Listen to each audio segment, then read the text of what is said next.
salut la team lactée. Alors aujourd'hui on va aborder une thématique assez peu discutée finalement autour de la grossesse, de l'allaitement, des hormones, tout ça.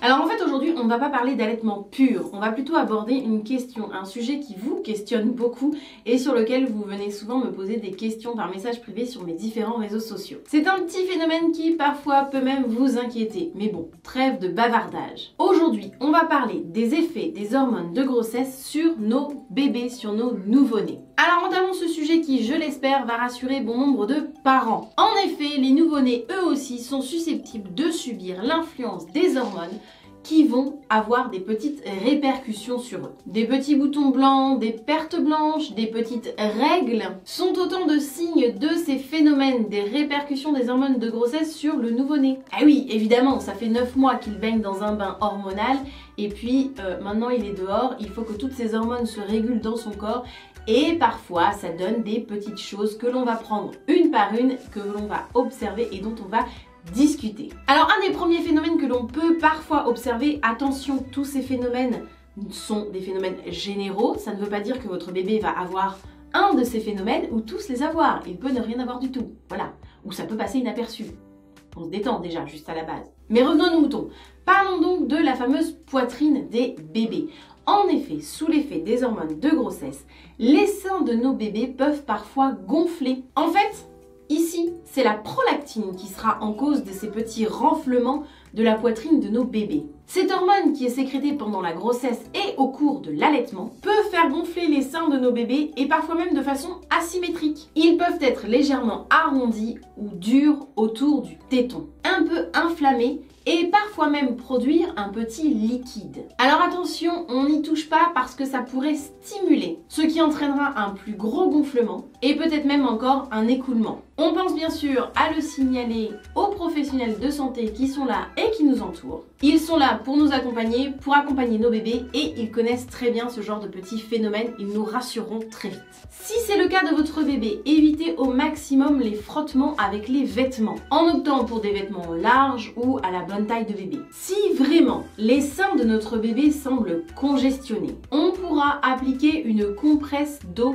tiède, retenue par un filet souple, très souple, c'est vendu en pharmacie. Attention, on ne bande pas, on ne serre pas, c'est vraiment juste pour tenir les deux petites compresses qu'on mettra sur la poitrine de notre bébé. Et quand bien même on ferait ça, eh bien surtout on en parle quand même aux pédiatres ou aux professionnels de santé qui sont là avec nous. Parce que eux seuls pourront diagnostiquer une éventuelle infection et en cas prescrire un traitement adéquat. Notre bébé a ses règles. Oh mon Dieu!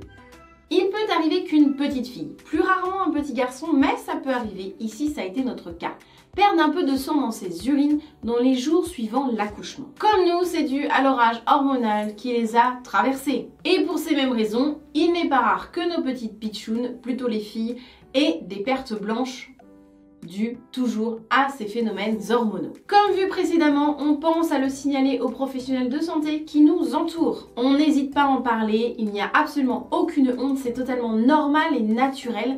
Mais effectivement, c'est toujours bien de le faire un peu checker par l'équipe au cas où on sait jamais, un truc, voilà, on sait jamais. On en parle, ne vous inquiétez pas, il n'y a absolument aucune honte vis-à-vis de ça. C'est totalement normal et ils en ont l'habitude, c'est hyper régulier, ils en ont l'habitude. C'est juste que c'est le temps que voilà, les hormones qu'a eu bébé pendant 9 mois se stabilisent un petit peu. Voilà, tout ça c'est un peu comme ça, c'est un peu chaotique, donc il faut que ça se stabilise. Et du coup, il y a des petits phénomènes comme ça qui apparaissent. N'ayez pas peur, votre enfant va bien, tout va bien, il n'y a pas de honte vis-à-vis de la perte de sang, des règles, etc. Ne vous inquiétez pas. On n'est pas du tout sur un volet sexualisé de la chose, on est bien sur un volet totalement naturel et hormonal.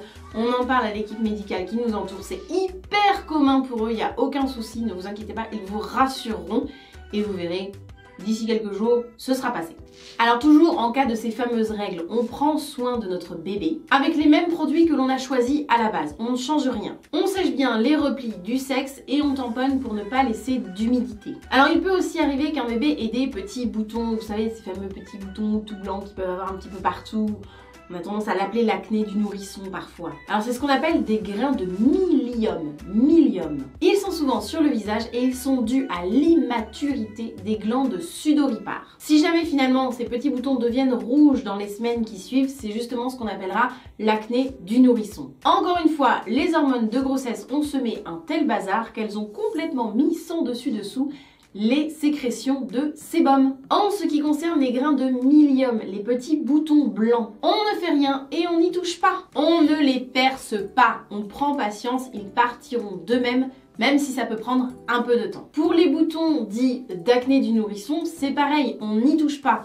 On lave bébé, on lui lave le visage comme d'habitude, comme on fait au rythme qu'on fait d'habitude, parce que chacun a des rythmes de bain différents pour un bébé.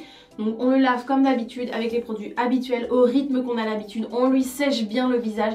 À la limite, vous pouvez appliquer un petit peu de votre lait sur son visage après pour toutes les vertus qu'a le lait, effectivement cicatrisante, astringente.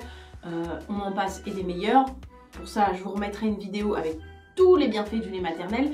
Vous pouvez effectivement mettre un petit peu de votre lait sur le visage et le corps de bébé. En plus, ça hydratera. Ce sera super, nickel, impeccable. Alors bien sûr, après le bain, on prend bien soin de bien sécher la peau de bébé pour éviter que l'évaporation de l'eau, justement, cause finalement un assèchement cutané et provoque d'autres boutons. D'où l'intérêt d'hydrater la peau de bébé, je vous le disais juste après, par exemple avec notre lait. Voilà, on a fait un petit peu le tour de tout ce qui pouvait perturber un petit peu nos bébés en termes d'hormones. Alors nous, on subit la chute d'hormones, et bien eux non plus ne sont pas épargnés. Voilà, ils ont des petits désagréments comme ça, mais qui ne sont pas non plus des désagréments de folie, hein. C'est passager, c'est temporaire, ne vous inquiétez pas, tout va bien. Donc voilà, patience et ça passera. Alors bien sûr, comme je l'ai dit au début de la vidéo, notez qu'ils peuvent ne rien avoir du tout, hein, c'est pas obligatoire. Ce n'est absolument pas un passage obligé. J'en ai fait une vidéo parce que souvent vous me posez beaucoup de questions et que ça a été demandé assez régulièrement. Alors voilà, au moins si ça arrive, vous en aurez entendu parler quelque part, vous ne paniquerez pas et surtout vous irez en parler à un professionnel de santé. Oui! Bon, et vous la team lactée, est-ce que l'un de ces petits désagréments finalement est arrivé à votre bébé? Moi, j'ai pas souvenir. Si, je vous ai dit les pertes de sang pour mon fils dans sa couche les premiers jours. Je me souviens plus si ma fille en a eu. Et les tétés gonflés, ça me parle un peu pour ma fille en effet. Pas pour mon fils, mais pour ma fille, je crois.